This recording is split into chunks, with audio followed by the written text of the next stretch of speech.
The dining room was silent enough to hear a pin drop. 12 pairs of eyes watched Donna's face as Minjai spoke the words that would destroy everything. "I don't want her," he said, his voice cold and clear. "I never did." Donna felt the words hit her like physical blows, but she did not cry. She did not scream. She simply smiled that sad, knowing smile, placed her napkin carefully on the table, and stood up. "Thank you for dinner," she said softly, her voice steady even as her heart shattered. Then she walked out with her head held high, leaving behind the man who had just chosen his family's approval over her heart. What Minjai did not know, what none of them knew, was that by the time the sun rose the next morning, Donna would be gone, completely, utterly vanished. And the man who claimed he never wanted her would spend the next weeks crying, searching, and desperately trying to find the woman he had just pushed away. The dining room was too quiet. Donna could hear her own heartbeat, loud and fast, like it wanted to escape her chest. 12 pairs of eyes stared at her, waiting. The chandelier above cast shadows across expensive plates that no one was eating from anymore. "So tell us, Miss Achieng," the older man at the head of the table said, his voice smooth like oil. "Why exactly did you come to Korea?" Donna's fingers gripped her napkin under the table. She had been in difficult situations before, working 3 jobs while studying, sending money home to her siblings, explaining to professors why she missed class because her shift ran late. But this was different. These people looked at her like she was a puzzle they needed to solve, or worse, a problem they needed to remove. "I came on a scholarship," she said quietly, "to study international business at Seoul National University."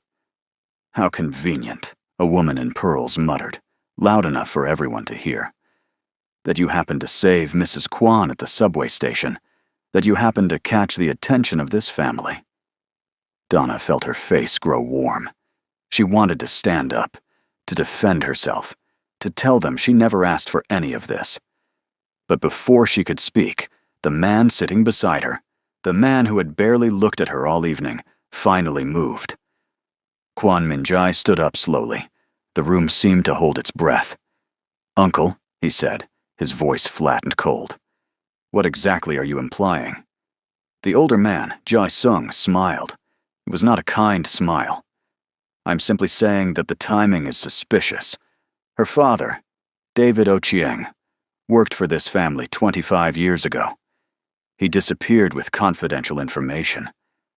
And now his daughter appears, saves your grandmother, and suddenly she is part of our family gatherings." Donna's heart stopped. Her father? How did they know about her father? "That is ridiculous," Minjai said, but his voice had changed. There was uncertainty in it now. "Is it?" Jae-sung pulled out a folder. "I had her investigated. Everything is here. Her father fled Korea in the middle of the night. Your father, Minjai's father, lost important business deals because of what David Ochieng did." The room erupted in whispers. Donna felt like she was drowning. She opened her mouth to speak, to explain that she knew nothing about this, but no sound came out. Minjai turned to look at her for the first time that evening. His eyes were cold, searching, suspicious. "Did you know?" he asked quietly. "Know what?" Donna managed to whisper. "About your father, about his connection to my family." She saw it then, the shift in his face. He was pulling away from her, building walls between them. All the months of slowly getting closer, of late-night conversations, and almost moments, were disappearing right in front of her eyes. "Minjai," she started, but his uncle interrupted. "The question we should be asking," Jae-sung said, standing up, "is why are we even entertaining this arrangement? Minjai, you are the heir to this family.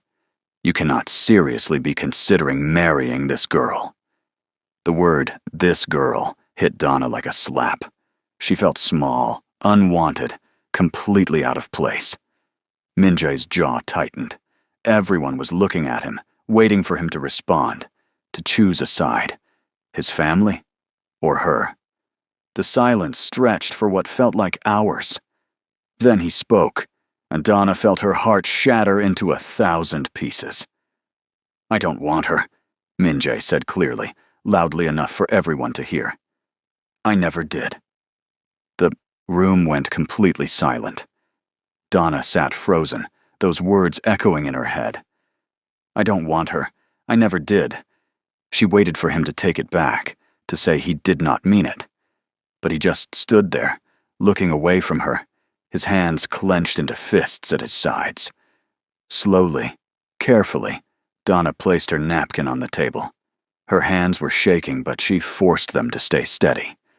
She stood up, smoothed down her dress, and smiled. It was a sad smile, the kind that said she understood everything now. "Thank you for the dinner," she said softly. "Please excuse me." She walked out of that dining room with her head high, even though every step felt like walking on broken glass. No one stopped her. No one came after her, especially not him. That was 3 days ago. Now, Donna was gone. Min-jae stood in her empty apartment, staring at the space where her bed used to be. Everything was gone. The small desk where she studied late at night, the tiny kitchen where she had tried to teach him how to make chapati, the colorful blanket her mother had sent from Kenya. All of it vanished. His assistant, Tai Min, stood by the door, looking uncomfortable. "The landlord says she paid her remaining rent in cash 2 nights ago," Tai Min reported. "Left the keys and was gone within hours. Her phone number is disconnected. The university confirmed she withdrew from all her classes yesterday morning." Min-jae could not breathe properly. His chest felt tight, like someone was squeezing his lungs. "The cafe?" he asked, his voice rough. "She resigned the same night. Her manager said she seemed calm, thanked him for everything, and left." Calm. She had been calm while his entire world was falling apart. "Sir," Tae-min hesitated, "there is something else. She left this at your penthouse. The security found it this morning." He handed Min-jae an envelope. Min-jae's hands shook as he opened it. Inside was a letter, written in Donna's neat handwriting. "Dear Min-jae, I am sorry for all the trouble I brought to your family. You were right to say what you said. This arrangement was always temporary, and I forgot that. Thank you for helping my grandmother that day at the hospital. Thank you for the money you sent for my brother's school fees, even though it was part of our contract. Thank you for showing me kindness when I first arrived in Seoul and felt completely lost. I hope your family finds peace now that I am gone. Please tell your grandmother I will miss her tea and her stories. I finally understand why my father never returned to Korea. Some places are too painful to stay. Take care of yourself." Donna Min-jae read the letter 3 times, then a 4th. His eyes kept going back to one line.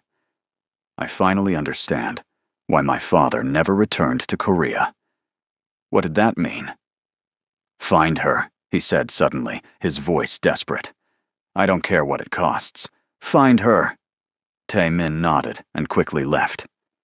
Min-jae sank to the floor of Donna's empty apartment, and, for the first time since he was a child, he cried. If you are enjoying this story so far, do me a favor. Leave a comment below and tell me what you think will happen next. Will Min-jae find Donna? What secrets are hiding in the past? And do not forget to like this video. Trust me, you do not want to miss what happens next. Now, let's go back to where this all started. 4 months earlier, Donna was running late. Again. Her professor had kept the class overtime, and now she had exactly 15 minutes to get across Seoul to her shift at the cafe. If she was late one more time, Manager Kim would definitely fire her. She could not afford to lose this job. Her sister's school fees were due next week. She rushed down the subway stairs, dodging through crowds of people. Seoul was always busy, always moving, always in a hurry just like her. That is when she saw the old woman stumble. It happened fast. One moment the woman was standing near the platform. The next, she was falling forward, her bag spilling across the ground, her body heading straight toward the tracks. Donna did not think. She just moved. She grabbed the woman's arm and pulled hard, using all her strength to drag her backward. They both fell onto the concrete platform, just as the train rushed past. So close, Donna felt the wind from it. Her heart was racing. Her hands were shaking. The old woman was breathing hard, clutching Donna's arm. "Are you okay?" Donna asked in Korean. Her accent was still thick, but she had been practicing. The woman looked up at her with kind, surprised eyes. "You saved my life." No, Donna said quickly, helping her sit up properly. "You just lost your balance. Anyone would have helped." But looking around, Donna realized that was not true. People were staring, but no one else had moved. They were all too shocked, or too afraid, or too busy with their own lives. "What is your name, child?" the old woman asked, holding Donna's hand tightly. "Donna Achieng." "You are not Korean." Donna smiled slightly. "No, ma'am. I am from Kenya." "Kenya," the woman repeated slowly, like she was tasting the word. "You are very far from home." "Yes, ma'am." The woman looked at her for a long moment, then smiled warmly. "My name is Mrs. Kwan. And you, Donna from Kenya, must let me thank you properly."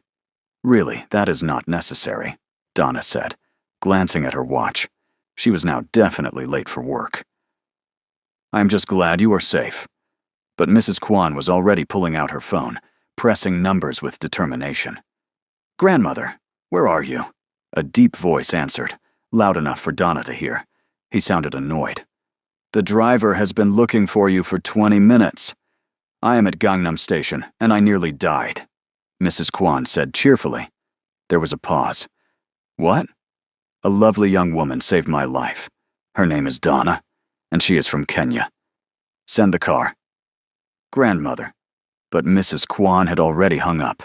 She smiled at Donna like she had just won a prize. "My grandson will be here soon.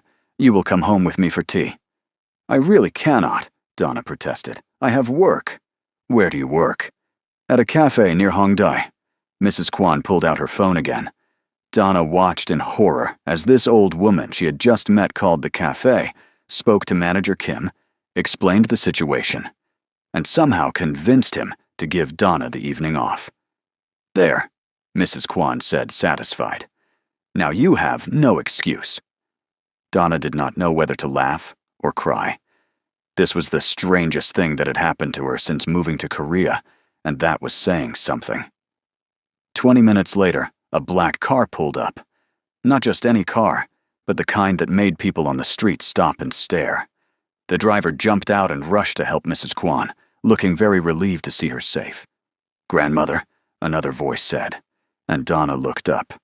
She had seen handsome men before. Seoul was full of them. But this man was different. He was tall, dressed in all black, and had the kind of face that made you forget what you were going to say. But it was not his looks that made Donna nervous. It was his eyes. They were cold, calculating, like he was always 3 steps ahead of everyone else. "This is Donna," Mrs. Kwan announced proudly. "She saved my life today." The man's eyes moved to Donna. She felt like he was looking right through her, reading everything about her in seconds. "Thank you," he said, but his voice had no emotion in it. It was the kind of thank you people said because they had to, not because they meant it. "You are welcome," Donna replied, meeting his eyes. She was not going to be intimidated by some rich guy, no matter how cold he looked. Something flickered in his expression. Surprise, maybe. People probably did not look him in the eye very often. "Get in the car," Mrs. Kwan said, already being helped inside by the driver. "Both of you." The man, who Donna assumed was the grandson, looked like he wanted to argue, but he just sighed and gestured for Donna to enter first. The car ride was awkward. Mrs. Kwan sat between them, talking happily about her day, about how lucky she was, about how this was clearly fate. The grandson, whose name Donna still did not know, stared out the window in silence. Donna noticed his jaw was tight, his hands clenched. He looked angry, but she could not figure out why. She had just saved his grandmother's life. Shouldn't he be grateful? They arrived at a house that made Donna's stomach drop. No, not a house, a mansion. Gates opened automatically. The car drove through gardens that seemed to go on forever. The building itself looked like something from a historical drama. This was a mistake. She did not belong here. "I really should go," Donna said quickly as the car stopped. "I have studying to do." "Nonsense," Mrs. Kwan said firmly. "You will have tea, you will eat dinner, and then we will send you home safely. I insist." Donna had learned, in her months in Korea, that when an elder insisted on something, you did not argue. Inside was even more overwhelming. Staff members bowed as they passed. Everything looked expensive and old and important. Donna was very aware of her cheap shoes and her faded backpack. They sat in a room filled with traditional furniture. Tea was brought immediately. Mrs. Kwan poured it herself, which seemed to surprise the grandson. "Grandmother, you should rest," he said. It was the first time he had shown any emotion, and it was concern. "I am fine, Minjai," she said, waving him off. "Thanks to Donna." So his name was Minjai. Donna filed that information away. "Tell me about yourself, dear," Mrs. Kwan said to Donna. "What brings you to Korea?" Donna hesitated. She was used to people asking this question, and she had learned to read what they really wanted to know. "Are you here illegally? Are you looking for a husband? What do you want from us?" But Mrs. Kwan's eyes seemed genuinely curious, genuinely kind. "I have a scholarship at Seoul National University," Donna explained. "I am studying international business. I work part-time to send money to my family back home. I have 3 younger siblings." "No parents?" Mrs. Kwan asked gently. "My mother is alive, but she's not well. My father passed away when I was 12. I'm sorry, child." Donna smiled slightly. "It was a long time ago." "Still painful, though?" Mrs. Kwan said, and Donna was surprised by how much she understood. Minjai had not said a word. He just sat there, drinking his tea, watching them talk. Donna was very aware of his presence, of how he seemed to take up space without even trying. "You must come for dinner this weekend," Mrs. Kwan announced suddenly. "Oh no, I could not," Donna started. "I insist. Saturday evening. Minjai will send a car for you." Minjai's head snapped up. "Grandmother." "What?" Mrs. Kwan looked at him innocently. "This young woman saved my life. The least we can do is feed her a proper meal." The look Minjai gave his grandmother could have frozen water, but Mrs. Kwan just smiled sweetly and poured more tea. Donna wanted to refuse. Everything about this situation felt wrong, too big, too complicated. But Mrs. Kwan was looking at her with such hope, such warmth, that Donna found herself nodding. "Saturday evening," she agreed quietly. Mrs. Kwan clapped her hands together happily. Minjai looked like he wanted to throw his teacup across the room. After dinner, which was delicious and awkward in equal measure, a driver took Donna home. She gave him the address of her tiny apartment in a neighborhood that was definitely not like the one they had just left. As the car drove away, Donna leaned against her building and let out a long breath. What had she just agreed to? Inside her apartment, which was basically one room with a bathroom, she dropped her bag and sat on her bed. Her phone buzzed. Messages from her mother asking if she had eaten. Messages from her sister asking for help with homework. A reminder that rent was due in 2 weeks. This was her real life, not fancy houses and silent grandsons and drivers in black cars. This was real. But Saturday came anyway, whether she was ready or not. The car arrived exactly on time. Donna had spent an hour trying to figure out what to wear. Everything she owned suddenly looked too cheap, too casual, too wrong. She finally settled on a simple blue dress her mother had made for her before she left Kenya. It was the nicest thing she had. The driver, the same kind man from before, smiled at her. "Miss Donna, good evening." "Good evening, Mr. Lee," she replied. He had introduced himself last time. "Mrs. Kwan is very excited you are coming," he said as they drove. Donna smiled nervously. "She's very kind." "She is lonely," Mr. Lee said quietly. "Her husband passed 5 years ago. Her children are always busy. Min-jae works all the time. She lights up when she has someone to talk to." Donna felt her heart soften. Maybe that was why Mrs. Kwan had insisted she come. Not because of obligation, but because of loneliness. Donna understood loneliness. At the house, Mrs. Kwan greeted her like an old friend. She took Donna's hands and smiled so warmly that Donna felt tears prick her eyes. When was the last time someone had been this happy to see her? "Come, come," Mrs. Kwan said. "I want to show you my garden before dinner." The garden was beautiful. Mrs. Kwan pointed out different plants, told stories about each one. Donna relaxed slowly, letting herself enjoy this strange, unexpected friendship. "My grandson will join us for dinner," Mrs. Kwan mentioned casually. "He's very busy with work, but I insisted." Donna's stomach tightened. She had been hoping to avoid Min-jae. Something about him made her nervous, like standing too close to a fire. Dinner was in a smaller room this time, more intimate. Min-jae arrived late, still wearing what looked like work clothes, all black again. Did he own anything with color? "Sorry," he said shortly, sitting down across from Donna. "You work too much," Mrs. Kwan scolded gently. "Someone has to," he replied, but there was no anger in it, just tiredness. Donna noticed the shadows under his eyes, the tension in his shoulders. Whatever he did for work, it was taking a toll on him. Dinner started quietly. Donna focused on her food, trying not to draw attention to herself. But Mrs. Kwan had other plans. "Donna is studying international business," she told Min-jae. "Top of her class." "Second," Donna corrected quietly. "I am second in my class." "Because you work 2 jobs while studying," Mrs. Kwan said firmly. "That counts for something." Min-jae looked at Donna, really looked at her for the first time. "What kind of business are you interested in?" It was the first real question he had asked her. Donna sat up straighter. "Import and export between Africa and Asia," she said.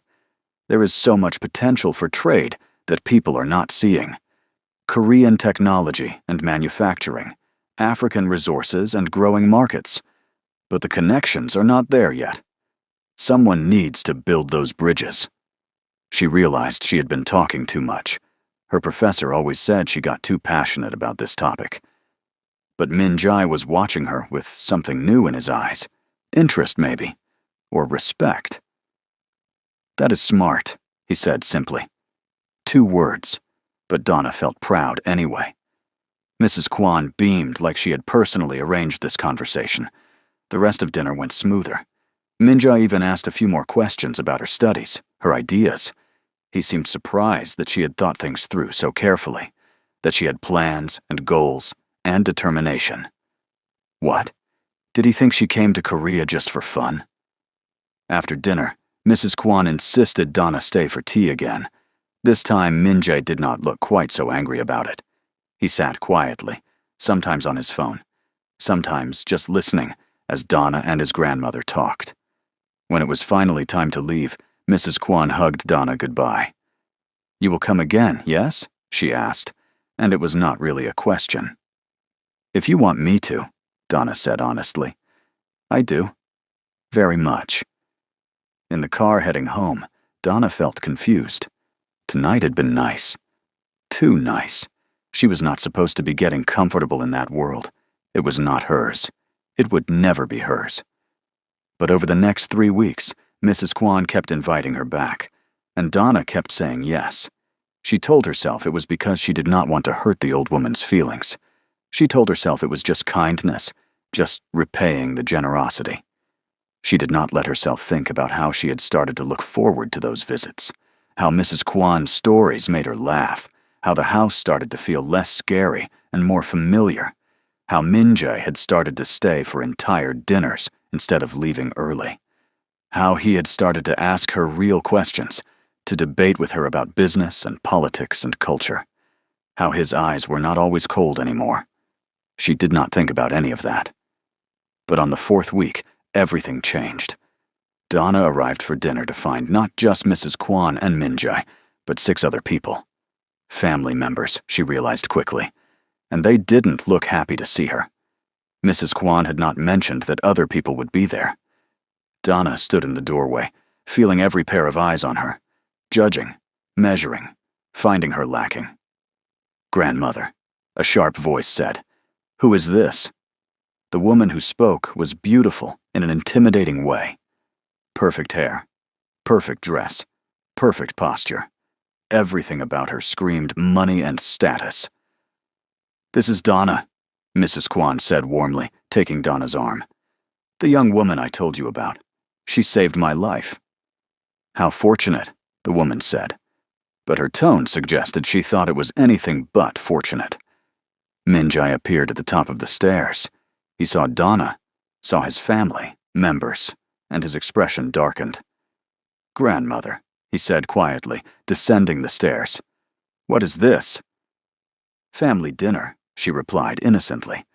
"I thought it was time everyone met Donna properly." This was a setup. Donna realized it immediately. Mrs. Kwan was trying to force her family to accept Donna, but it was having the opposite effect. They looked at her like she was an intruder, a threat. Dinner was torture. Donna sat between Mrs. Kwan and a teenage girl, who seemed to be the only neutral person at the table. Everyone else asked questions that were not really questions. "So, how long do you plan to stay in Korea?" Translation: "When are you leaving?" "Are your grades good enough to keep your scholarship?" Translation: "Are you actually smart or just lucky?" "Do you have a boyfriend back in Kenya?" Translation: "What are your intentions?" Donna answered politely, carefully, feeling like she was walking through a minefield. Minjai sat across from her, silent and tense, not helping at all. The worst was Uncle Jae-sung, the man at the head of the table. He watched Donna like a hawk watching a mouse, waiting for her to make one wrong move. "It is very impressive that you learned Korean so quickly," he said, his voice smooth. "You must be very determined." "I had good teachers," Donna replied carefully. "And what do you think of our country?" "Very different from Kenya, I imagine." There it was, the trap. If she praised Korea too much, she would sound like she was trying too hard. If she criticized anything, she would sound ungrateful. "Every country has its beauty and its challenges," Donna said.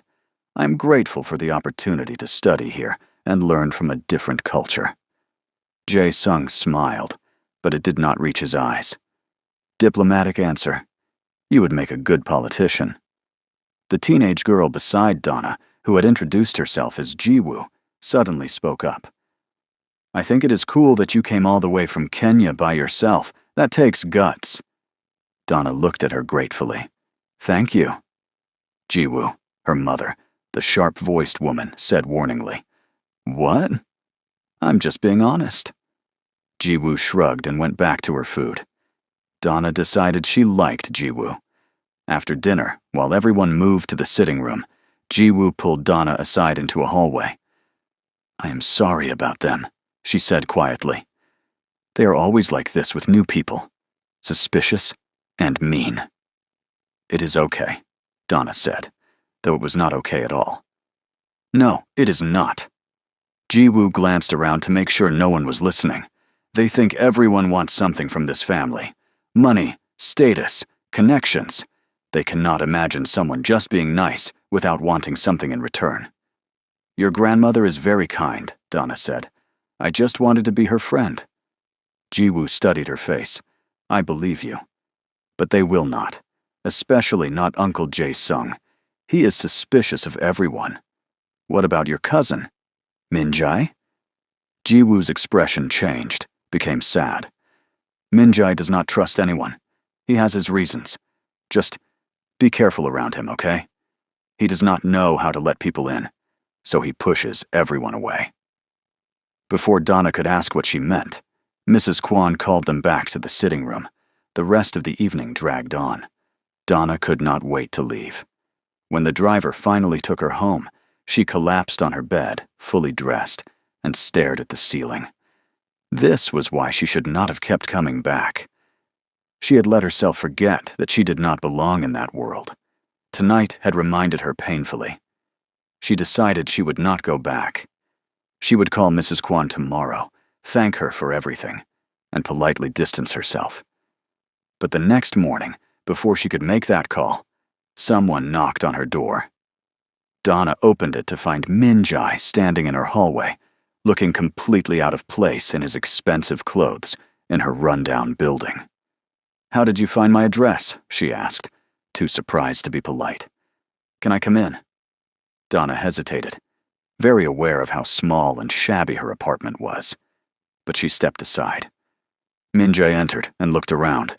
His face showed no judgment, just observation. He noticed the textbooks stacked everywhere, the small kitchen area, the single bed that also served as her couch.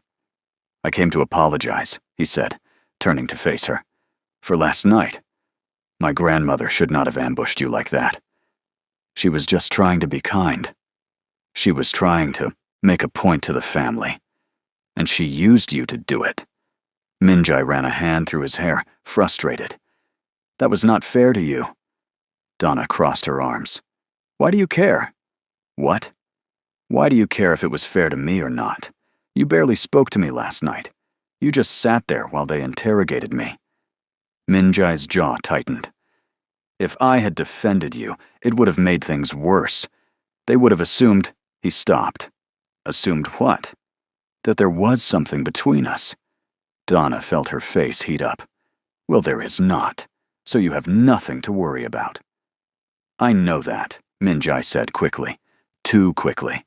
They stood there in awkward silence. "Look," Min-jae finally said, "I have a problem, and I think you might be able to help me solve it." "What kind of problem?" "My grandmother is obsessed with me getting married. Every week there is a new woman she wants me to meet, a new matchmaking scheme. Last night was her way of showing the family that she has already chosen someone." "You." Donna's stomach dropped. "That is ridiculous. I am not. We are not. She cannot just. I know. But now the family thinks she is serious about this, and they are going to make your life hell to prove you are not good enough. Then I will stop coming around. Problem solved. That will break her heart, and it will not stop her from matchmaking. She will just find someone else, and the whole thing will start over." Min-jae paused. "Unless I am already engaged." Donna stared at him. "You cannot be serious. Hear me out. We pretend to be engaged, just for a few months. Long enough for my grandmother to be happy and for my family to back off. Then we quietly end things. Say we realized we wanted different things. Part as friends. That is the most ridiculous thing I have ever heard." "I will pay you." Donna felt like he had slapped her. "Excuse me? I know you send money home to your family. I know you work 2 jobs while going to school. I can pay off your student loans.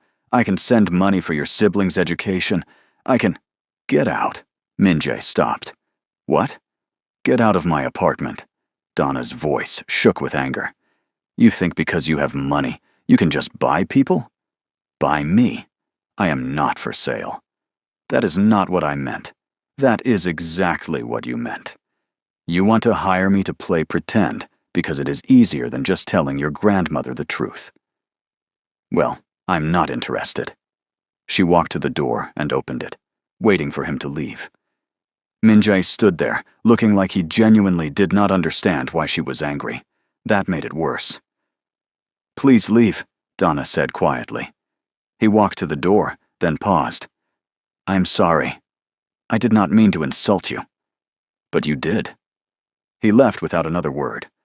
Donna slammed the door and leaned against it, breathing hard. The nerve of that man. The absolute nerve. Her phone rang. It was her mother. "Donna, honey!" Her mother's voice was strained. "It is about your brother."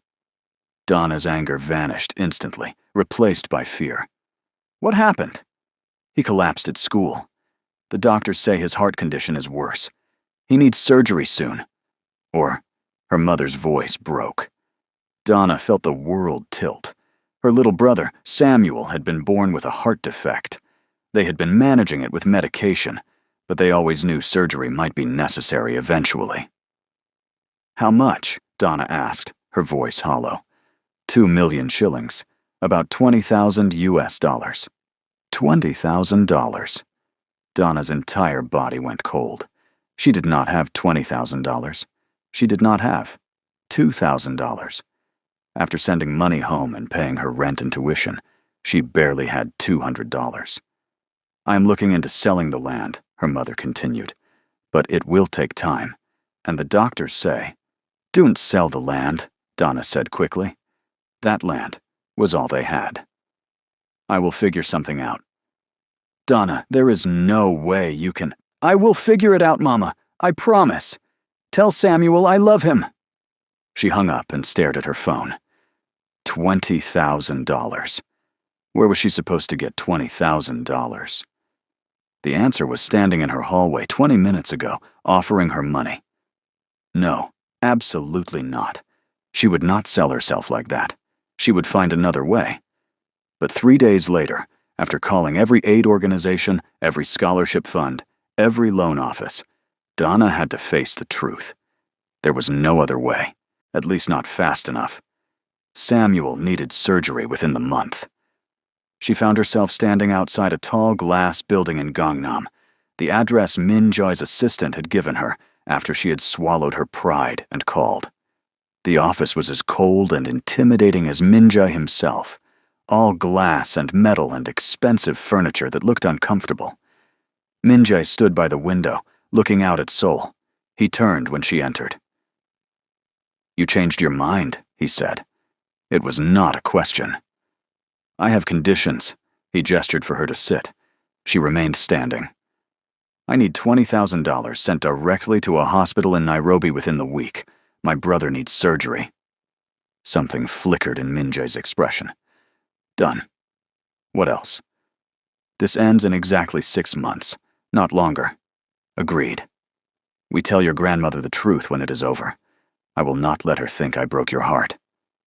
Min Joy hesitated, then nodded. "Okay. And in public you treat me with respect. I do not care what you actually think of me. But when people are watching, you act like I matter to you." "You do matter," Min Joy said quietly. Donna ignored that. "Do we have a deal?" Min Joy pulled out a folder from his desk. "I had a contract drawn up. Read it carefully. If you want to change anything, we can." Donna took the contract and sat down to read. It was thorough, almost too thorough. Every detail of their arrangement spelled out in legal language. Payment terms, public appearance expectations, termination clauses. It felt wrong, reducing this to a business transaction. But that was all it was, right? Business. She signed at the bottom. Min Joy signed after her. "I will have the money sent today," he said. "And I think we should announce the engagement this weekend. My grandmother is having a birthday party. It would make her happy." Donna nodded numbly. What had she just agreed to? "One more thing," Min Joy said. "You will need to move into my apartment." "What?" "No, that was not in the contract. For appearances. People will expect us to live together if we are engaged. I do not care what people expect. My grandmother will expect it." Donna wanted to argue more, but she was so tired. Tired of fighting. Tired of struggling. Tired of everything. "Fine," she said. "But I get my own room. I have 4 bedrooms. Take your pick." The moving happened fast. Donna did not have much to move. Min Joy sent people to pack and transport everything. Within 2 days, she was living in a penthouse apartment that had a better view than she had ever seen in her life. She hated it. Not the apartment itself, which was beautiful, but what it represented. That she had given up, given in, agreed to lie for money. Her mother called to say the hospital had received the payment. Samuel's surgery was scheduled. The relief in her mother's voice made Donna's chest ache. At least something good was coming from this mess. Mrs. Kwan's birthday party was huge. Hundreds of people, all dressed in clothes that cost more than Donna's scholarship. She wore a dress Minjae had bought for her, which she had initially refused, until he pointed out that showing up in her normal clothes would embarrass his grandmother. Everything was about appearances. Minjae stayed by her side the entire evening, his hand on her lower back, guiding her through crowds. To everyone watching, they looked like a real couple. Close, comfortable, connected. It was all fake. But then Mrs. Kwan asked them to dance, and Minjae led Donna to the dance floor. "I do not know how to dance like this," Donna whispered, panicking as she saw other couples doing some kind of formal waltz. "Just follow my lead," Minjae said quietly. His hand settled on her waist, the other taking her hand. He guided her through the steps slowly. Donna focused on not stepping on his feet, very aware of how close they were, how many people were watching. "You are doing fine," Minjae murmured. "Breathe." She had not realized she was holding her breath. "This is weird," she whispered. "What is?" "Pretending. Being here. All of it." Minjae was quiet for a moment. "It gets easier." "Is that sad or comforting?" "Both, probably." Donna looked up at him. His face was unreadable as always, but there was something in his eyes, something tired and lonely. "Why do you really not want to get married?" she asked quietly. "What?" "Your grandmother wants you to be happy. Why are you so against actually finding someone?" Minjae's expression shuddered completely. "That is none of your business. We are pretending to be engaged. I think it is a little bit my business. This is a contract, Donna, not a therapy session." His words stung. Donna stepped back slightly, maintaining the dance but putting emotional distance between them. "You are right," she said coolly. "I apologize for overstepping." Minjae looked like he wanted to say something else, but the song ended. They separated, and Donna walked away, needing air, needing space. She found a balcony and stepped outside into the cool night. Seoul stretched out below, millions of lights, millions of lives. She had never felt more alone. "He is always like that," a voice said behind her. Donna turned to find Jiwoo leaning against the doorframe. "Like what?" Donna asked.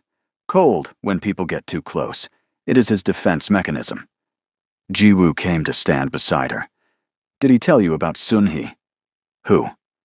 "His fiancée, his real fiancée, from 5 years ago." Donna's stomach twisted. "No, he did not mention her." Jiwoo sighed. "She died. Car accident. They were supposed to get married in 2 months. After that, Minjae just shut down, threw himself into work, pushed everyone away. Grandmother thinks he needs someone to help him live again. The rest of the family thinks he should just focus on business." Suddenly, Minjae's coldness made more sense. He was not just arrogant. He was grieving, protecting himself. "Why are you telling me this?" Donna asked. Jiwoo shrugged. "Because you were the first person he has brought around in 5 years. Even if it is fake, even if it is just to make grandmother happy, it means something. He is trying, in his own broken way." Before Donna could respond, someone called Jiwoo back inside. Donna stayed on the balcony, processing this information. She had thought Minjae was just another cold, rich guy. But maybe he was something more complicated. Something more human. When she finally went back inside, she found Minjae talking to his uncle, Jae-sung. The conversation looked tense. "Ah, Donna," Jae-sung said when he saw her, his voice too friendly. "We were just talking about you." Donna's guard went up immediately. "All good things, I hope." "Of course. I was just telling Minjae how fortunate he is to have found someone so unique." The way he said unique made it sound like an insult. "Thank you," Donna said carefully. "Tell me, how did you two actually meet? I heard the story about you saving Mrs. Kwan, but when did it become romantic?" "It was a test." Donna glanced at Minjai, unsure what story they were supposed to have. Minjai smoothly put his arm around her waist. She kept coming to visit my grandmother. I found myself looking forward to seeing her. One day I realized I was not just being polite anymore. I actually wanted her there. He said it so convincingly that for a moment, Donna almost believed it. How sweet, Jae-sung said, still smiling his cold smile. And your family in Kenya, Donna. They must be thrilled about this match. My mother is happy I am happy, Donna replied. And your father? Oh, wait. Min Jae mentioned he passed away. What was his name again? Donna's heart started beating faster. Why was he asking about her father? David, she said quietly. David Ochieng. Something flashed in Jae-sung's eyes. Recognition. But it was gone too quickly to be sure. I'm sorry for your loss, he said. When did he pass? When I was 12. Why? Just curious. I have some business connections in Kenya. Thought I might have known him. Jae-sung smiled. Excuse me. I see someone I need to speak with. He walked away, leaving Donna with an uneasy feeling in her stomach. That was strange, she said to Minjai. That is my uncle. Strange is his default. But Minjai was frowning, watching Jae-sung disappear into the crowd. The party continued late into the night. By the time they got back to the apartment, Donna was exhausted from smiling, from pretending, from being stared at. You did well tonight, Minjai said as they entered the apartment. Thanks, Donna replied tiredly. I'm going to bed. Donna. She turned. Minjai looked like he was struggling with something. Earlier, when you asked why I do not want to get married, I was rude. I'm sorry. It is okay. Ji-woo told me about Sun-hee. Minjai's face hardened. She should not have. Maybe not. But it helps me understand why you are the way you are. And how am I? Scared, Donna said softly. Scared of losing someone again. Minjai looked away. Good night, Donna. He walked to his room and closed the door, ending the conversation. Donna went to her own room and sat on the bed. This was going to be a very long 6 months. But as the weeks passed, something unexpected happened. Living together, they developed a routine. Morning coffee together before he left for work. Evening dinners when he came home, usually late. Weekend appearances at family events. Are you still watching? I hope you are, because things are about to get really intense. If you are loving this story, drop a comment and let me know which moment has hit you the hardest so far. Donna's struggle? Minjae's hidden pain? And stay tuned, because the real drama is just beginning. Slowly, carefully, they started to talk. Real conversations, not just coordinating schedules. Donna told him about Kenya, about her family, about her dreams for the future. Minjai told her about the business, about the pressure he felt, about his grandmother's stories from when she was young. He never mentioned Sun-hee. That topic remained closed. But other walls started coming down.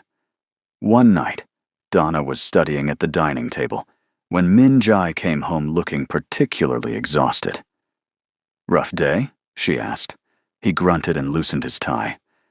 There is food in the kitchen. I made ugali and sukuma wiki. Minjai paused. You cooked? Do not sound so surprised. I have been cooking since I was 8. He went to the kitchen and came back with a plate. Took a bite. His eyebrows rose. This is good. Again, do not sound so surprised. A small smile tugged at his lips. An actual smile. Donna had not seen him really smile before. What? She asked. Nothing. Just, you are very defensive about your cooking. My cooking is excellent. Thank you very much. Minjai took another bite. I'm not arguing. They ate together in comfortable silence. It felt normal, domestic, almost real. That was the dangerous part. It was starting to feel real. Donna caught herself watching Minjai when he was not looking, noticing small things, how he rubbed his temples when he was stressed, How he always checked on his grandmother before going to bed. How he left sticky notes on the coffee maker with reminders for her about meetings or events. She was starting to care about him. Actually care. That was not part of the contract. Then the gifts started arriving. The first one was a necklace. Beautiful, expensive, delivered to the apartment with no card. "Did you send this?" Donna asked Minjai. He looked at it and frowned. "No. Maybe from my grandmother?" But when Donna called Mrs. Kwan to thank her, the old woman had no idea what she was talking about. The second gift came a week later. Flowers. Rare, exotic, clearly expensive. Again, no card. "This is getting weird," Donna said. Minjai agreed. He had his assistant try to track down who sent them, but the orders were placed anonymously, paid in cash. The third time, it was not a gift. It was a message. "You do not belong here. Leave before it is too late." Donna found it slipped under the apartment door. Her hand shook as she showed it to Minjai. His face went dark. "Pack a bag. You are staying somewhere else tonight." "What?" "No. I am not running away from some anonymous coward." "Donna, this is serious." "I know it is serious. That is why I'm not leaving. If someone wants me gone, I am going to find out why." Minjai looked at her for a long moment. "You are incredibly stubborn. You are just figuring this out now?" Despite the situation, he almost smiled. "I'm assigning security to you, full-time. Do not argue." Donna wanted to argue, but the message had scared her more than she wanted to admit. "Fine." The security guard, a quiet man named Mr. Park, started following Donna everywhere. To class, to the library, to the small church she had found where other Kenyan students gathered on Sundays. It should have made her feel safer. Instead, it made her feel like prey being hunted. At university, people started treating her differently. Some were friendlier, clearly trying to get close to Minjai through her. Others were colder, resentful of her connection to wealth and power. One afternoon, a group of students surrounded her in the library. "Is it true you are marrying Kwan, Minjai?" one girl asked. "Yes," Donna replied carefully. "Why? Does he feel sorry for you?" The words hit like a punch. Donna kept her face neutral. "Excuse me." "Come on.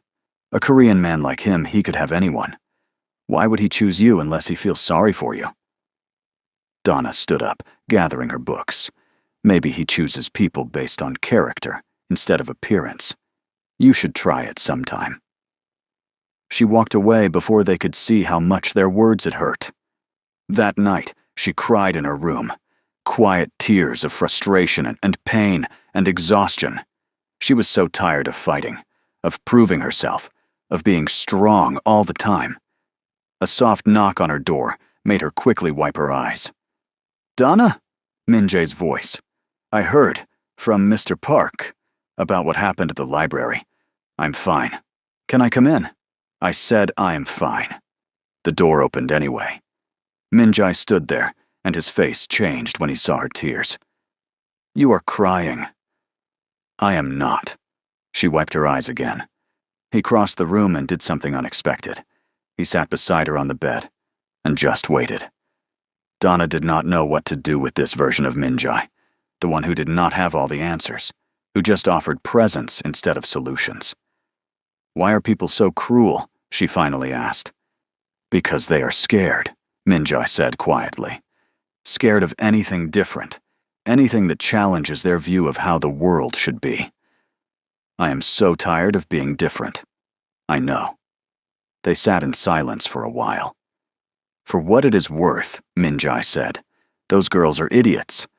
I did not choose you because I feel sorry for you. I chose you because you are the most genuine person I have met in years. You do not want anything from me except honesty. Do you know how rare that is?" Donna looked at him. "This is still just a contract, though, right?" Something flickered in his eyes. "Right. Of course." But the way he said it made Donna wonder if he was lying to himself as much as to her. Things changed after that night. Minjai started coming home earlier. He asked about her day and actually listened to the answers. He helped her study for exams even though he knew nothing about international trade law. He made her laugh with dry comments about his business partners. Donna found herself waiting for him to come home, found herself smiling at his texts, found herself forgetting this was all temporary. 2 months into their arrangement, Minjai had a business dinner he needed to attend. "Come with me," he said. "Is that necessary?" "No, but I want you there." Those 4 words did something dangerous to Donna's heart. The dinner was with potential investors from Japan. Donna stayed quiet mostly, observing. But when one investor made a comment about African markets being too risky, she could not help herself. "Actually," she said politely, "Africa has 6 of the 10 fastest-growing economies in the world right now. The risk is in not investing early enough." The investor looked surprised that she had spoken, more surprised that she knew what she was talking about. "You have studied this?" he asked. "It is my focus area at university," Donna replied. What followed was a 20-minute conversation about emerging markets. The investor was impressed. By the end of dinner, he had asked for Donna's email to send her some research papers. In the car going home, Minjai was quiet. "Did I mess up?" Donna asked nervously. "I should not have spoken. That was your meeting." "You were brilliant," Minjai said, turning to look at her. "He is one of the toughest investors in Asia, and you had him eating out of your hand." Donna felt her face warm at the praise. "I just answered his questions. You did more than that. You made him rethink his entire investment strategy." Minjai smiled, a real one that reached his eyes. "Where did you come from, Donna Achieng?" "Kenya. You know this already." He laughed. Actually laughed. The sound filled the car, and Donna realized she wanted to make him laugh again, as many times as possible. Dangerous. This was getting so dangerous. That night she called her mother. Samuel's surgery had been successful. He was recovering well. Her sister had enrolled in a better school with the money Minjai was sending. "You sound happy," her mother said. "Do I?" "Yes, different. Lighter." Donna looked across the apartment to where Minjai sat on the couch, reading through documents, his glasses sliding down his nose. "Maybe I am," she admitted quietly. "Is it because of him? This man you are engaged to?" Donna had told her mother the basics. Not about the contract, but about Minjai. "Maybe. Does he make you happy?" "Mama, it is complicated." "Love is always complicated, baby." But this was not love. It could not be love. Could it? After hanging up, Donna joined Minjai on the couch. "What are you working on?" "Contract negotiations. Very boring." "Tell me anyway." So he did. And Donna listened, asking questions, offering perspectives he had not considered. They talked until past midnight, sitting close on the couch, the city lights glowing through the windows. At some point, Donna's head ended up on his shoulder. At some point, his hand found hers. Neither of them mentioned it. The next morning, Donna woke up still on the couch, covered with a blanket. Minjai was in the kitchen making coffee. "Did we fall asleep?" she asked, sitting up. "You fell asleep. I carried you to the couch properly and went to bed. You could have woken me. You looked peaceful." He brought her coffee, made exactly how she liked it. 3 sugars, lots of milk. Their hands touched as she took the cup. The moment stretched too long. Minjai pulled away first. "I have meetings all day. Security will take you to campus." Just like that, the walls were back up. Donna wanted to scream. Every time they got close, he pulled away. Every time something real started to develop, he reminded her this was temporary. But what if she did not want it to be temporary anymore? At university that day, Donna could not concentrate. Her mind kept going back to Minjai, to the way he smiled at her, the way he listened when she talked, the way his hand felt in hers. She was in love with him. The realization hit her like a truck. She was in love with Kwan Minjai, and this was a disaster. Her phone buzzed. A message from an unknown number. He will never truly want you.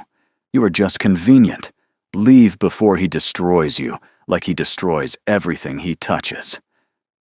Donna stared at the message, her hands shaking.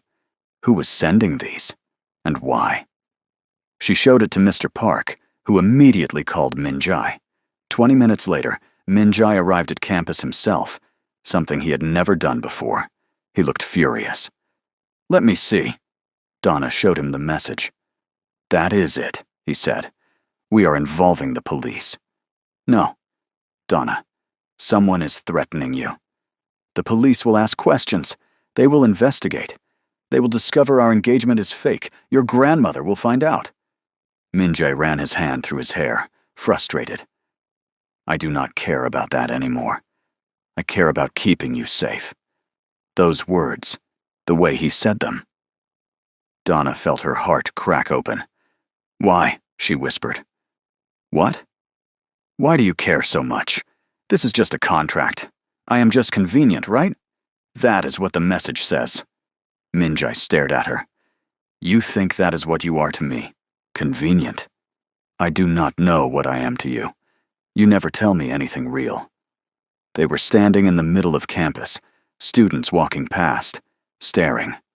Mr. Park stood at a respectful distance, pretending not to listen. "We should talk about this at home," Minjai said tightly. "No. I am tired of waiting. I am tired of almost moments and almosts.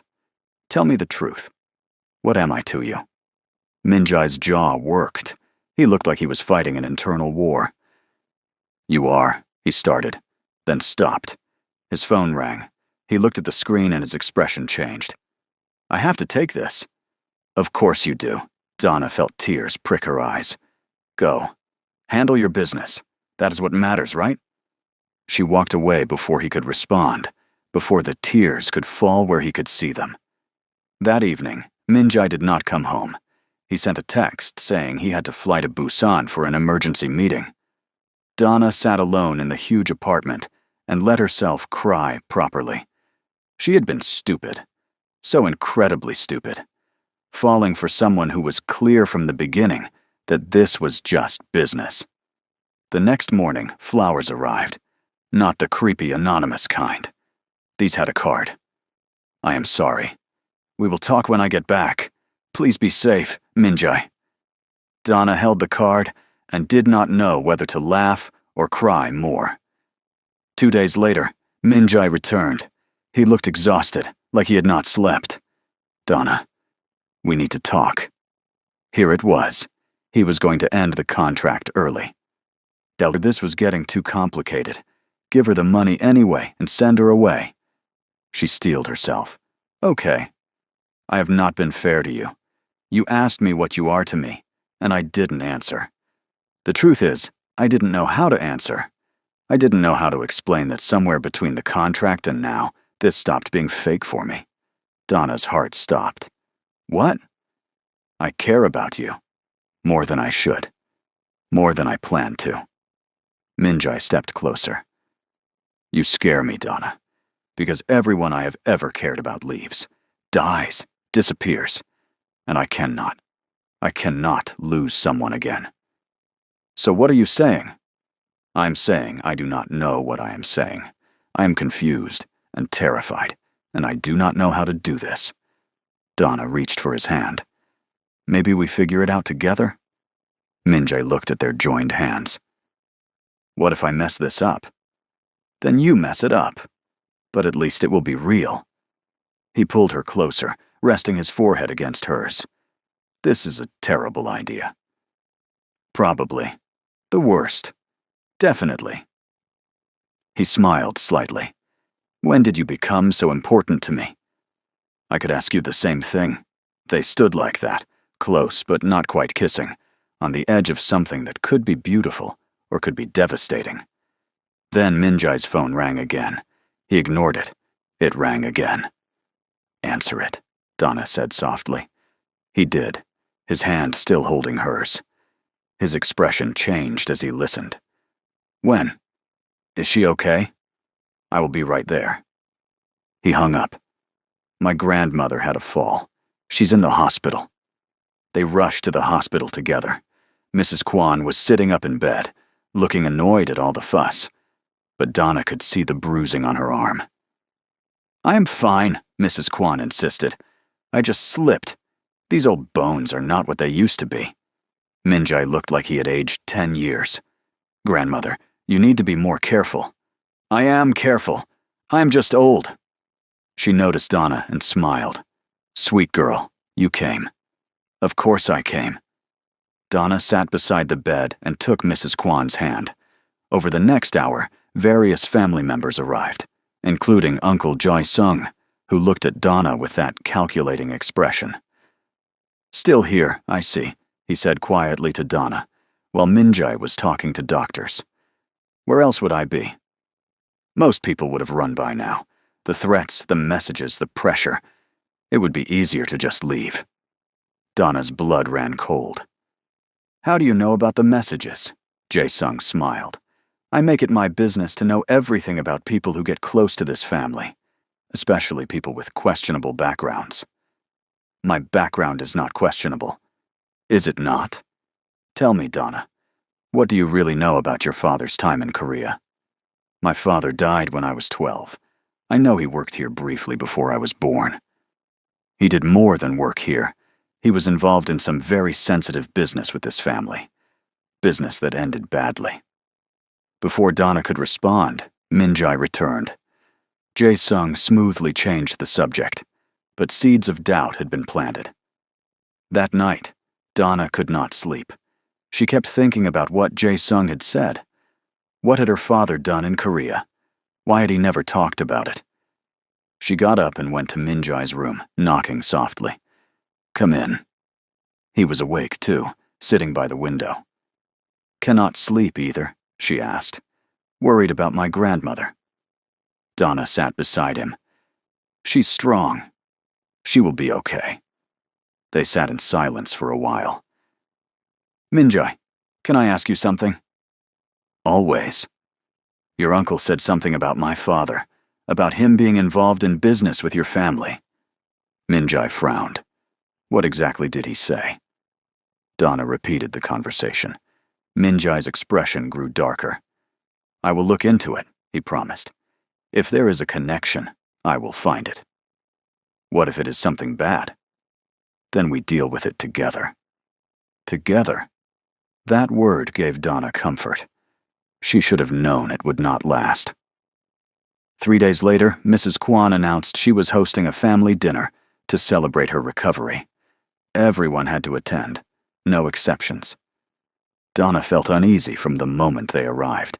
The energy was different. The family members looked at her with something new in their eyes. Knowledge. Like they knew something she did not. Dinner started normally enough. Small talk, forced politeness, the usual tension. Donna sat beside Minjai, drawing strength from his presence. Then Uncle Jae-sung stood up. "I would like to make an announcement," he said, his voice carrying across the room. "I think it is time we all stopped pretending." Minjai tensed beside Donna. "Uncle, this is not the time." "I disagree. I think it is exactly the time." Jae-sung pulled out a folder. "I had Miss Ah-chieng investigated thoroughly, and I discovered something very interesting. Here we go, folks. This is the moment everything changes. If you have been holding your breath, trust me, you are going to want to keep watching." Things are about to get intense. Donna felt like she was watching from outside her body. 25 years ago, Jae-sung continued, a man named David Oh-chieng worked for this family. He was involved in a major deal with our partners in Africa. Then suddenly, he disappeared. Took sensitive company information with him. Cost us millions. "That is a lie," Donna said, finding her voice. "My father was not a thief." "Was he not? Then why did he flee Korea in the middle of the night? Why did he never return? Why did he change his identity when he went back to Kenya?" "He did not change his identity. Oh-chieng is a common name." "Perhaps. But the timing is suspicious. And now, 25 years later, his daughter appears. Saves my mother. Infiltrates our family. Gets engaged to the heir. Jae-sung looked around the table. Does no one else find this suspicious? This is ridiculous, Min-jae said, standing up. Donna had nothing to do with whatever happened 25 years ago. Are you certain? Or are you blinded by whatever hold she has over you? Other family members started talking, voices overlapping, accusations flying. Donna sat frozen, unable to process what was happening. She planned this from the beginning. She is after the money, obviously. Min-jae, you need to end this before she destroys everything. Mrs. Kwon tried to speak up, to defend Donna, but no one was listening. Finally, Uncle Jae-sung's voice cut through the chaos. Min-jae, you need to decide. This family, or this girl who is clearly using you.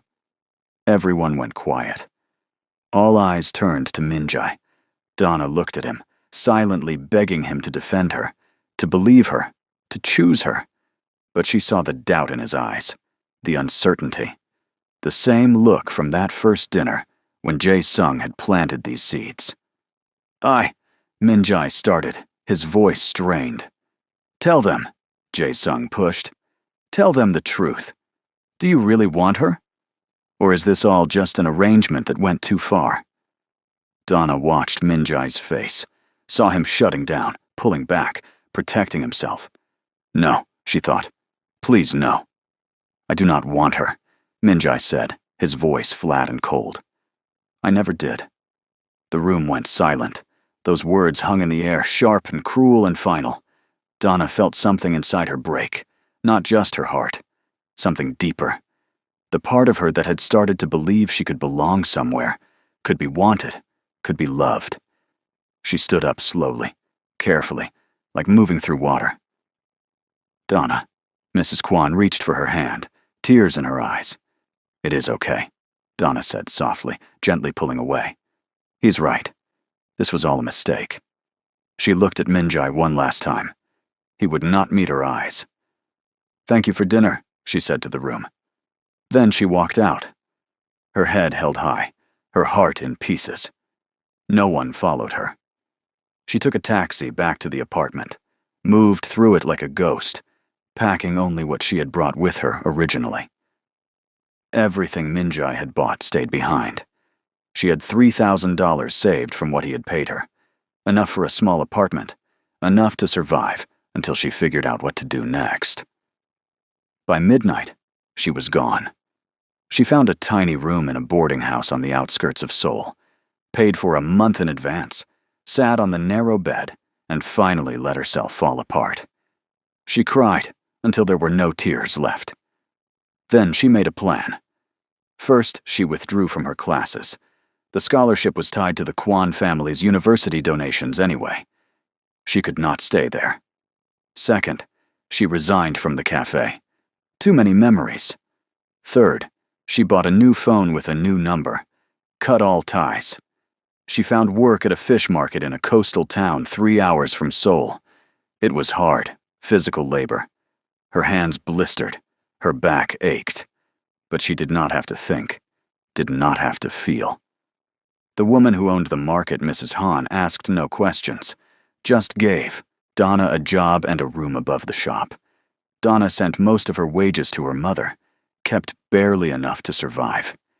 She did not let herself think about Min-jae, about his smile, his laugh, the way he said her name, especially not about his last words to her. I do not want her. I never did. But before she left Seoul completely, she wrote him a letter. Left it at the penthouse for him to find. She needed him to know she was not angry, that she understood, that she was grateful despite everything. And that last line, the one that had been burning in her chest since Jae-sung's accusations. I finally understand why my father never returned to Korea. Because some places held too much pain. Some wounds were too deep to heal. Korea was that place for her now. Back at the penthouse, Min-jae sat in Donna's empty room, reading her letter for the 5th time. Tai-min stood in the doorway. Sir, we cannot find her anywhere. Keep looking. We have checked everywhere. Her phone is disconnected. She is withdrawn from school. It is like she vanished." Minjai's hands shook as he held the letter. What had he done? The moment those words left his mouth at dinner, he had wanted to take them back, had seen Donna's face crumble, had felt his own heart shatter. But everyone was looking at him. His family, his legacy, everything he was supposed to protect. And in that moment of pressure and doubt and fear, he had chosen wrong. He had chosen the easy path, the safe path, the coward's path. And now she was gone. "Sir," Taemin said carefully, "maybe she wants to be left alone." "No," Minjai stood up. "I have to find her. I have to explain." "Explain what? That you did not mean it?" "I did not mean it. I was scared and stupid, and I hurt the one person who actually mattered." It was the first time he had admitted it out loud, that Donna mattered, that somewhere in their fake engagement, he had fallen completely, terrifyingly in love with her. And now she was gone, and he had no one to blame but himself. He went to his grandmother's house, found her in her room, looking older and sadder than he had ever seen her. "Grandmother, if you came to apologize, save it. I am not the one you hurt." Minjai sat beside her bed. "I messed up." "You did more than mess up. You broke that girl's heart in front of everyone. You humiliated her. You chose the opinion of people who do not matter over someone who actually loved you." "She loved me?" Mrs. Kwan gave him a look. "Everyone knew except you, apparently. That girl looked at you like you hung the moon, and you threw it away." Minjai put his head in his hands. "I do not know how to fix this. Find her. Tell her the truth. Beg for forgiveness, and hope she is kinder than you deserve." Over the next week, Minjai searched everywhere. He hired investigators, called in favors, tracked every lead. Nothing. Donna had disappeared completely. Then Tai Min discovered something. "Sir, I found a transaction." She withdrew $3,000 from the bank the night she left. "But there is something else." "What?" "Your uncle, Jae Sung. He has been making inquiries. About David Ochieng, about Kenya, about business deals from 25 years ago." Minjai's stomach dropped. "Show me everything." What he discovered made him sick. His uncle had lied. All of it was lies. David Ochieng had not stolen anything. He had witnessed illegal activities. Jae Sung and Minjai's father had been involved in bribes, in corruption, in deals that violated international law. David had threatened to report them, so they had framed him as a thief and forced him to flee the country. 25 years of lies, 25 years of a man's reputation destroyed. And Donna had known nothing. She was completely innocent. Minjai confronted his uncle that same day. "You knew," he said, his voice shaking with rage. "You knew Donna was innocent, and you destroyed her anyway." Jae Sung barely looked up from his paperwork. "She was a distraction. You were spending too much time with her. Not enough on business." "She was the best thing that ever happened to me. She was a poor African girl with nothing to offer this family." Minjai slammed his hands on the desk. "She offered me honesty, kindness, a chance to be something more than this cold, empty existence, and you took that away. I protected the family legacy. You destroyed it. You are corrupt, a liar, everything our family should not be." Minjai stood up straight. "I am done. I am leaving the family business. You can have it all." Jae Sung's confident expression finally cracked. "You cannot be serious." "I have never been more serious. I want nothing to do with this family or this business anymore. Not while it is built on lies." He walked out without looking back. His next stop was Jiwoo. "I need your help finding Donna." Jiwoo looked at him with disappointment. "Why should I help you?" "You broke her heart. I know. And I will spend the rest of my life making it up to her, if she will let me. But first, I have to find her." Something in his desperation must have convinced her. "Okay, Let me make some calls. 2 days later, Ji Woo called him. I found her. Or rather, her friend from university told me where she might be. A coastal town called Sokcho. But Minjai, she does not want to be found. I do not care. I am going. The drive to Sokcho took 3 hours. 3 hours for Minjai to rehearse what he would say, to prepare for her to hate him, to accept that he might have lost her forever. He found the fish market as the sun was setting, saw her immediately. She was thinner. Her hands looked rough from work. Her hair was pulled back simply. She wore old clothes and rubber boots, and she was still the most beautiful thing he had ever seen. She was cleaning fish, laughing at something the older woman beside her was saying. Then she looked up and saw him. The smile died on her face. She dropped the fish and ran. Minjai chased after her down the beach, his expensive shoes sinking into sand. Donna, wait, please! She did not stop. He finally caught up, gently catching her arm. She spun around, and he saw tears streaming down her face. Let me go. No, not until you hear me out. I do not want to hear anything you have to say. I lied. The words burst out of him. At the dinner, I lied. I do want you. I have wanted you from the moment you argued with me about business in my grandmother's sitting room. I wanted you when you made me ugali and told me my tie was ugly. I wanted you every single day we lived together, and I was too scared to admit it. Donna stared at him, tears still falling. I messed up, Minjai continued, his own voice breaking. I let fear and pressure and my own cowardice make me hurt you, and I am sorry. I am so incredibly sorry. You said you never wanted me, in front of everyone. I know, and I will regret those words for the rest of my life. He stepped closer. But they were a lie. The truth is, I have never wanted anything or anyone the way I want you. You scare me because you make me hope. You make me feel. You make me want to be better than I am. Why should I believe you now? Because I left the family business. Because I confronted my uncle and discovered the truth about your father. He was innocent, Donna. He was a good man who tried to do the right thing. Just like you. Donna's knees seemed to give out. She sank onto the sand. Minjai sat beside her. My father, she whispered. He witnessed corruption and refused to be part of it. My uncle and my father forced him to leave to protect themselves.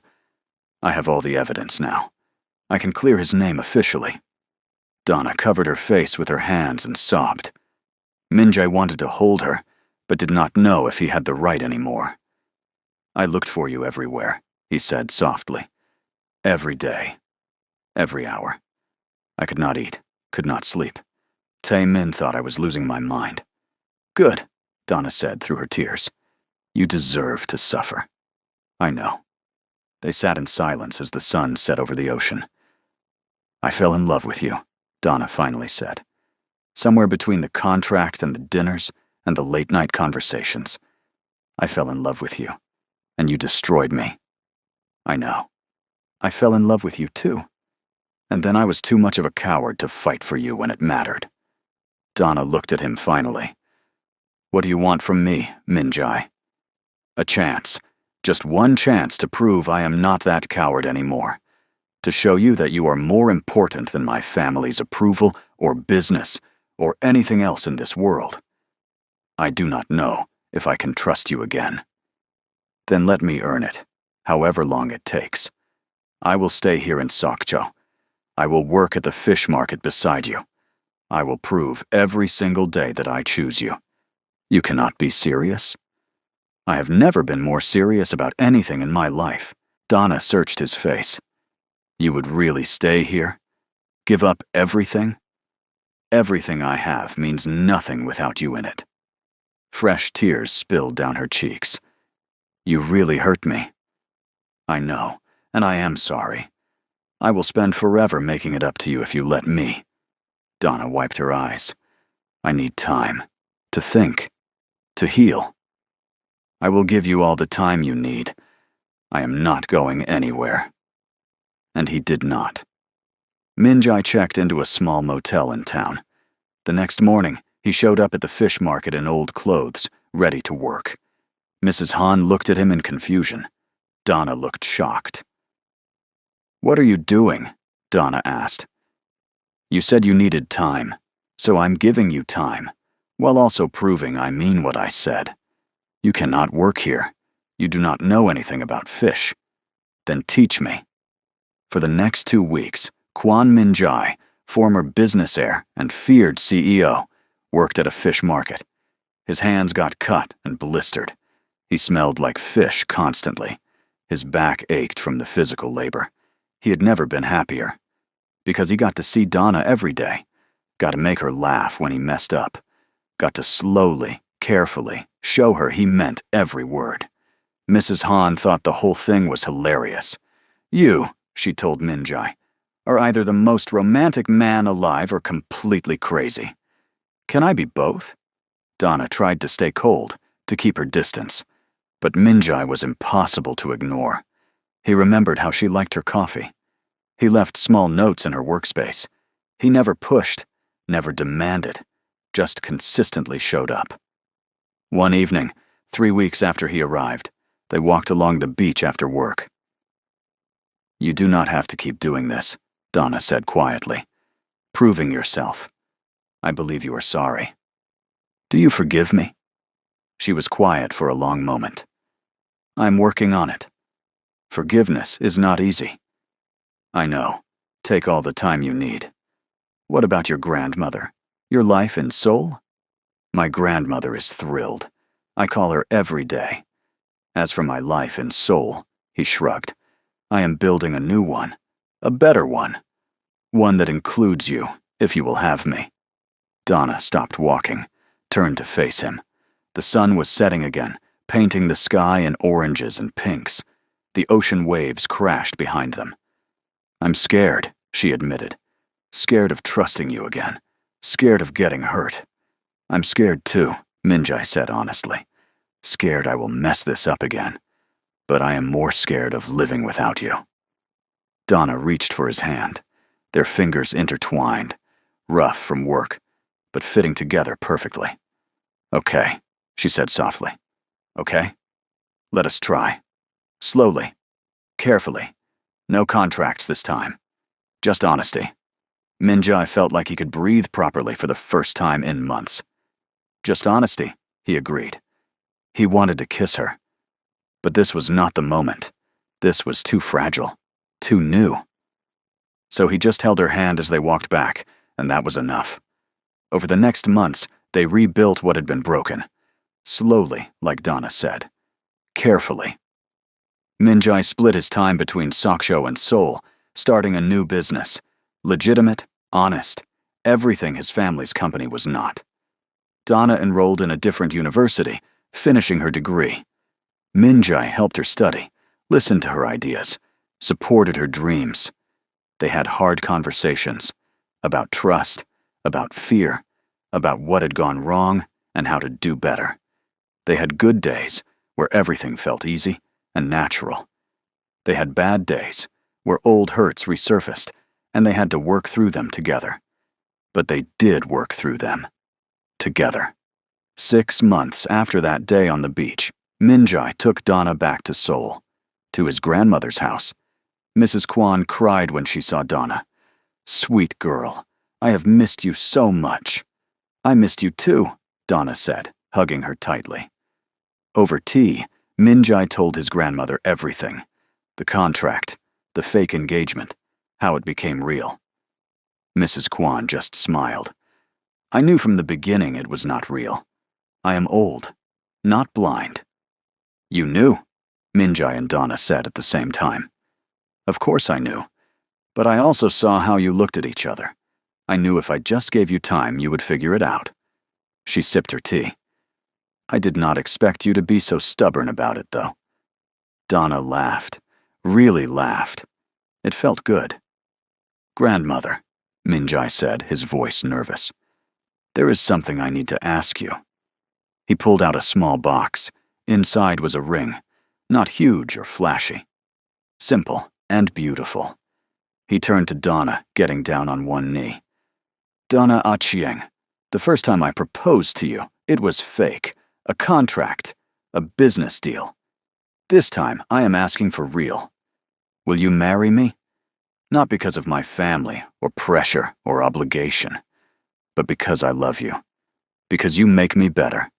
Because I want to spend the rest of my life making you happy. Donna's eyes filled with tears. Happy tears this time. Yes, she whispered. Yes, I will marry you. Minjai slid the ring onto her finger and kissed her.